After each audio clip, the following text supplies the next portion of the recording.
Okay, so you're on. My great-grandparents, they go back to around the First World War. I think they came down from Bawtry area because we did have relations at Bawtry. And they used to keep the plough, which was an old coaching inn, which is now Silverdene on Main Street. And they had two children at least. One was Phoebe and the other was George. These were John and Sarah and Temporal. Phoebe was my grandmother,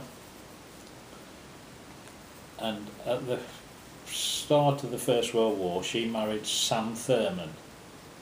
There is something about him in Trevor's book being not eligible for going to war. Mm. Anyway, I think Sam and Phoebe took over the running of the pub, and Sam was the last landlord in about 1937.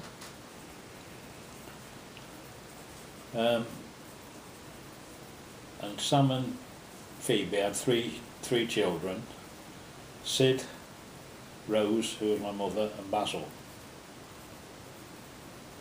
And then Rose was my mother. She met Cliff during the war, who was stationed in Newark.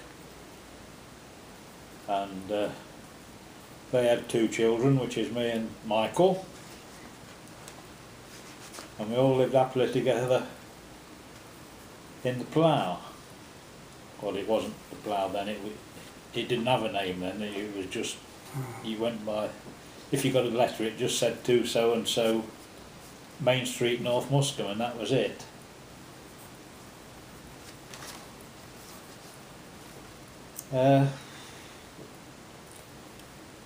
In 1967 I left Muscombe.